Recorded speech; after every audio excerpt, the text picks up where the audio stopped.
after the Allied breakout in Normandy and the liberation of Paris, the shattered German armies were on a full retreat across the whole front, while the Allies seemed to be unstoppable.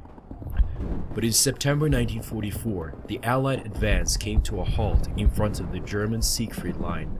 The rapid Allied advance, in combination with bad weather and overstretched supply lines, made it difficult to keep all armies well supplied. The supply resources were still limited to the original invasion beaches, and the destruction of the French rail network that prevented the Germans from using it affected now their own operations. The Supreme Allied Commander on the Western Front, General Eisenhower, realized that giving an equal share of supplies to all armies for an advance on a broad front was not enough to break the German defenses of the Siegfried Line. The right strategy was an offensive concentrated on one specific area with all available resources. Field Marshal Montgomery offered such a plan. It was codenamed Operation Market Garden, and its objective was the bridge at Arnhem near the Dutch-German borders. The market portion of the plan was the dropping of 4 airborne divisions at Eindhoven, Grave, Nijmegen, and Arnhem to capture 6 bridges over a series of rivers and canals on this planned route. It was the largest airborne operation in history of warfare, with a total of 34,600 men. The garden portion of the plan was the advance of the British 30th Corps along the highway. They were expected to be in Eindhoven on the first day, then reach Nijmegen by the second day, and the fourth day relieve the paratroopers in Arnhem. The success of the operation would allow the Allies to outflank the Siegfried Line, capture Germany's industrial heartland, and bring an end to the war before Christmas. However, 4 days was a long time for an airborne unit to fight unsupported, as they were without sufficient anti-tank weapons and thus vulnerable to attacks by armored units.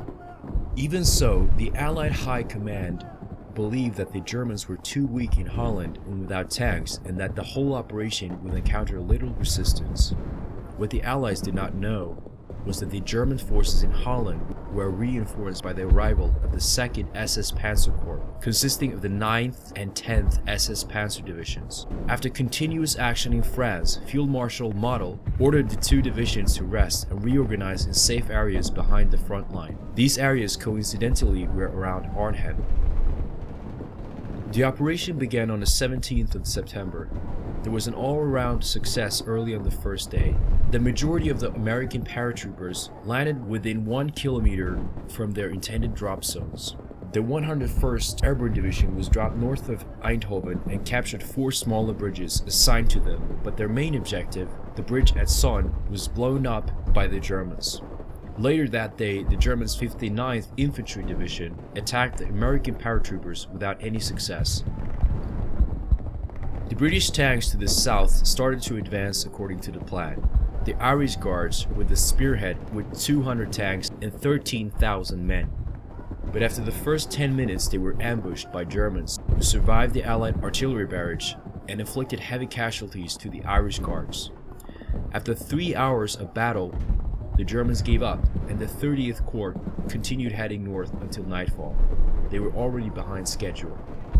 Further north, the American 82nd Airborne Division was dropped near Grave and Nijmegen. They captured the bridge at Grave and one of the bridges over the Maas Waal Canal. But instead of going to their primary objective, the bridge at Nijmegen, they captured the Groesbeek Heights to prevent the Germans from using it for artillery observations or counterattacks.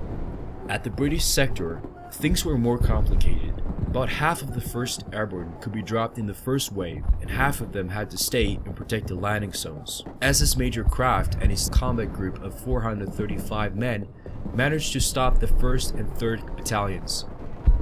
Only Lieutenant Colonel Frost's 2nd Battalion continued and finally captured the bridge and set up defensive positions. In this photograph you can see Frost's defensive area and the 2 houses that gave them the line at the site of the bridge. On the top left is the area where reinforcements tried to break through the German line.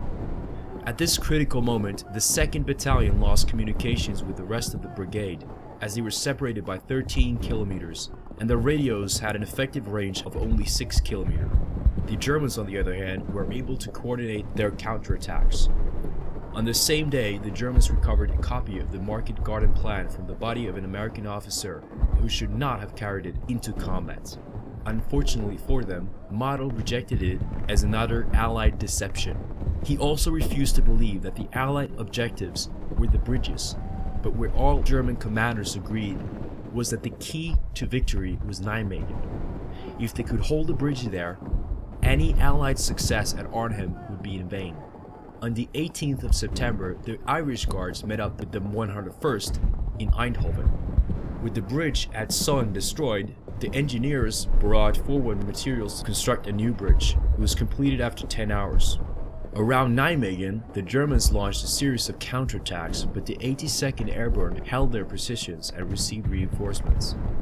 In Arnhem, the 9th SS Panzer Division tried to capture the north end of the bridge with a reconnaissance battalion, but the whole unit was annihilated, including the commander. Further north, the 1st and 3rd battalions were still fighting to reach Frost's 2nd battalion. By the end of the day, and after suffering many casualties, about 200 men entered Arnhem and were within 2 kilometers from the bridge. The second wave of the 1st Airborne Division was delayed by fog and was dropped onto a landing zone under heavy fire, suffering 400 casualties. On the 19th of September, the Germans launched several attacks on Eindhoven. After many hours of fighting, they retreated, and during the night, 78 German bombers raided the city. The Allies had no anti-aircraft guns, and the Germans' bombers completed their mission without losses. In Nijmegen, the 30th Corps made contact with the 82nd Airborne Division. They fought together to capture the bridge, but they were stopped within 400 meters from it. The 30th Corps was again held up in front of a bridge that should have been in Allied hands upon their arrival. In Arnhem, Frost's men were fighting on 2 fronts. The paratroopers were tired, hungry, and their ammunition began to run out, but they managed to hold many of their positions. Outside of the city, the rest of the division tried again to reach 2nd Battalion early in the morning, but with the first light, the Germans spotted them and inflicted heavy casualties on all 4 battalions. The remaining 500 men retreated to Oosterbeek. To the north of Oosterbeek, the 4th Parachute Brigade launched its own attack to break through the German line. The remaining paratroopers retreated to the landing zone, where the first elements of the Polish Brigade began to land. On the 20th of September, the 82nd Airborne Division launched a risky attack by crossing the Wall River in canvas boats at daylight in order to attack the northern end of the bridge, while the 30th Corps would press from the south. At the end of the battle, the Allies captured the bridge with a high cost. The Americans lost 200 men and the Germans more than 260. The Germans wanted to destroy the bridge, as the first British tanks were crossing it, but the detonation failed. Why this happened has never been conclusively explained. The leading tanks were now only 17 kilometers from Arnhem, but stopped again to wait for infantry reinforcement. In Arnhem, the 2nd Battalion was left with only 150 fighting men. They suddenly established communications again with the division headquarters. It was surrounded at Oosterbeek, only to learn that the rest of the division was unable to reach them. It was obvious that the battle was lost for the British. Even John Frost was seriously wounded, and his second-in-command negotiated terms of surrender in order to evacuate the hundreds of wounded from the burning houses. Frost's 745 men held their positions for 4 days. They fought to the last bullet and earned the respect of the Germans. After the war, the bridge at Arnhem was renamed John Frost Bridge in memory of the British paratroopers who fought there. On the 21st of September, the rest of the Polish Brigade landed near Driel under heavy fire and lost 25% of its strength, amounting to 590 casualties.